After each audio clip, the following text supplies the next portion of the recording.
Coamor Express, muerte permanente. El crimen que puso en jaque la ley chilena. Dos mujeres, una relación que avanzó a velocidad vertiginosa y una convivencia que duró lo mismo que una promesa mal hecha. Cuando la puerta del departamento se cerró, ya era demasiado tarde. No fue solo un asesinato, fue el inicio de una pregunta incómoda que Chile aún no termina de responder. Advertencia: el siguiente relato contiene descripciones de violencia extrema, abuso en relaciones de pareja y muerte. El contenido puede resultar perturbador para algunas personas. Se recomienda discreción. Vanessa Gamboa no planeó su final, planeó una vida. Una vida que, como tantas otras, comenzó con la ilusión peligrosa de creer que el amor todo lo puede. En el invierno chileno, cuando las calles se vuelven grises y el frío empuja a buscar refugio en otros cuerpos, Vanessa tomó una decisión que parecía sencilla: irse a vivir con Camila Campodónico.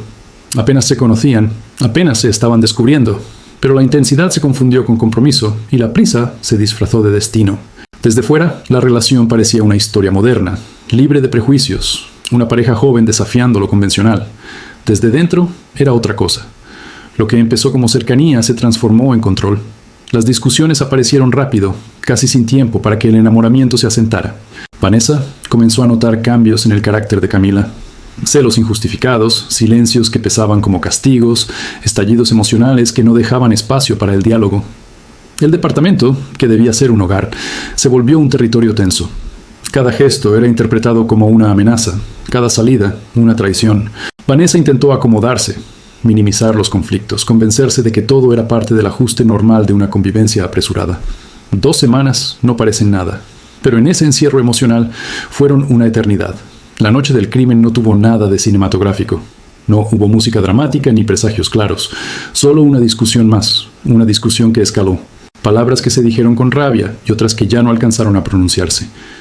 En algún punto, la violencia cruzó una línea irreversible. Camila atacó a Vanessa dentro del mismo espacio donde habían compartido risas días antes. El cuerpo de Vanessa quedó tendido en el lugar que debía protegerla. Cuando todo terminó, no hubo intento de huida inmediata, tampoco un pedido de ayuda sincero. Lo que hubo fue un silencio espeso, casi obsceno.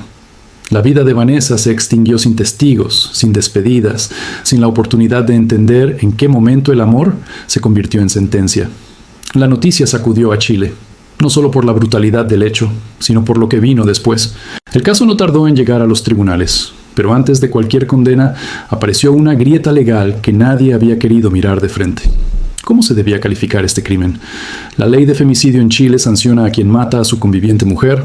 No habla del sexo del agresor, no lo limita, no lo excluye. Y sin embargo, la pregunta flotaba incómoda en el aire. ¿Puede una mujer cometer femicidio contra otra mujer? El debate fue inmediato y feroz.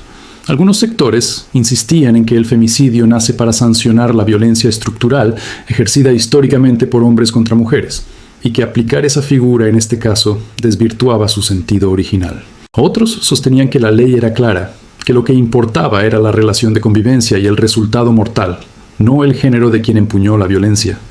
Mientras juristas discutían conceptos, Vanessa seguía muerta. Su historia corría el riesgo de quedar atrapada en tecnicismos, de ser reducida a un ejemplo académico, a un caso de estudio. Pero detrás de cada argumento legal había una verdad incómoda. La violencia en las relaciones no entiende de consignas ni de banderas. Se infiltra donde hay control, dependencia y miedo, sin importar la orientación sexual ni la identidad de género. Camila Campodónico fue detenida y enfrentó el proceso judicial con un país observando. Cada audiencia reavivaba la discusión. Cada titular volvía a poner el foco más en la figura legal que en la mujer asesinada. Vanessa, convertida en símbolo involuntario, ya no tenía voz para contar cómo fueron realmente esos últimos días, cómo se fue apagando su tranquilidad, cómo quizás pensó en irse y no alcanzó. El expediente reveló detalles que helaban la sangre. La rapidez con la que se había dado la convivencia, la intensidad enfermiza del vínculo, las señales de una relación que se volvió asfixiante en tiempo récord.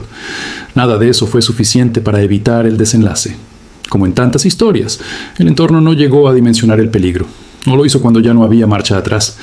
El crimen de Vanessa Gamboa obligó a Chile a mirarse en un espejo incómodo, a preguntarse si sus leyes estaban preparadas para abordar todas las formas de violencia en pareja o si seguían atrapadas en esquemas incompletos, a reconocer que el amor romántico, cuando se vuelve posesión, puede ser letal sin importar quién lo ejerza. Pero más allá del debate jurídico, quedó una ausencia irreparable. Una vida truncada por la mezcla explosiva de celos, control y una convivencia precipitada. Vanessa no murió por una discusión aislada. Murió en un contexto donde el afecto se deformó hasta volverse arma. En el silencio posterior al crimen queda la sensación amarga de que todo ocurrió demasiado rápido, que nadie tuvo tiempo de intervenir, que la violencia no siempre avanza lentamente. A veces corre, arrasa y mata antes de que alguien pueda nombrarla. Esta no es solo la historia de un caso polémico, es el retrato de una relación que se volvió mortal en cuestión de días. Es la prueba de que la violencia íntima no siempre responde a los moldes que esperamos. Y es, sobre todo, la historia de Vanessa Gamboa, una mujer cuya vida terminó demasiado pronto, atrapada entre el amor que prometía refugio y la realidad que le negó la salida. ¿Entas denuncias más hacen falta para que una vida valga la pena ser protegida? El proceso judicial avanzó mientras la figura de Vanessa comenzaba a desdibujarse entre alegatos, peritajes y discusiones técnicas. En la sala, su nombre se repetía como un expediente más, pero fuera de allí, su historia seguía pesando como una herida abierta. La defensa de Camila intentó construir el relato de una relación conflictiva, marcada por discusiones mutuas, como si el caos emocional pudiera diluir la responsabilidad final. La fiscalía, en cambio, sostuvo que nada justificaba la violencia ejercida, ni la brutalidad con la que se le arrebató la vida a Vanessa. Cada audiencia volvía a enfrentar a la sociedad chilena con la misma pregunta incómoda. No era solo quién había matado, sino cómo nombrar ese acto. El término femicidio aparecía y desaparecía del debate público como una palabra incendiaria. Para algunos, aplicarlo en este caso era un avance, una señal de que la ley protegía a las mujeres sin importar quién las agrediera. Para otros, era una distorsión peligrosa que podía vaciar de contenido una figura creada para visibilizar la violencia masculina estructural. Mientras tanto, los detalles del crimen se volvían cada vez más claros y más difíciles de digerir. La violencia no fue un arrebato aislado, sino el punto final de una escalada rápida y feroz. Testimonios revelaron un vínculo marcado por el control emocional, por el miedo a la pérdida y por una dependencia que se construyó en tiempo récord. 2 semanas bastaron para que la convivencia se volviera una trampa sin salida. Camila Campodónico escuchó la acusación sentada, casi inmóvil. Su rostro no ofrecía respuestas fáciles. No era el monstruo caricaturesco que muchos esperaban ver, y tal vez por eso el caso resultaba aún más perturbador. La violencia no siempre tiene una cara reconocible. A veces se parece demasiado a cualquiera. A veces nace de la incapacidad de aceptar el abandono, del deseo de poseer al otro como si fuera un objeto que no puede irse. El tribunal finalmente tomó una decisión que marcaría un precedente. El crimen fue calificado como homicidio calificado y no como femicidio. La sentencia cayó como un balde de agua fría para quienes esperaban una interpretación más amplia de la ley. Para otros, fue una confirmación de los límites actuales del sistema jurídico. Camila fue condenada a una pena de cárcel, pero el debate no terminó con el fallo. Al contrario, se intensificó. Vanessa quedó instalada en la memoria colectiva como algo más que una víctima. Su caso abrió una grieta en la forma de entender la violencia en parejas del mismo sexo, una realidad muchas veces invisibilizada. También dejó al descubierto una falencia profunda, la dificultad de reconocer señales de peligro cuando no encajan en los moldes tradicionales. La rapidez de la relación, los celos extremos, el aislamiento emocional, todo estuvo allí, comprimido en pocos días, sin que nadie lograra intervenir a tiempo. No hubo justicia que pudiera devolverle la vida. No hubo sentencia capaz de cerrar del todo la herida. Para su familia y su entorno, la condena fue apenas un punto final administrativo frente a una ausencia que no se negocia ni se compensa. Vanessa no se convirtió en ley, ni en doctrina, ni en un concepto jurídico. Fue una mujer que confió, que amó y que murió donde creyó que estaba a salvo. Este caso dejó una enseñanza amarga. La violencia en las relaciones no es patrimonio de un solo género, ni de una sola forma de amar. Cuando el control reemplaza al afecto y el miedo se disfraza de amor, el desenlace puede ser igual de letal.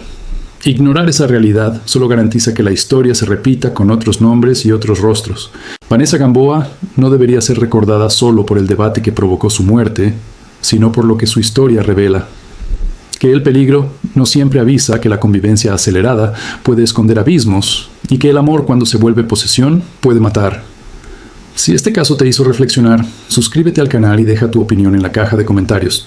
Tu voz también forma parte de esta conversación que no puede volver al silencio.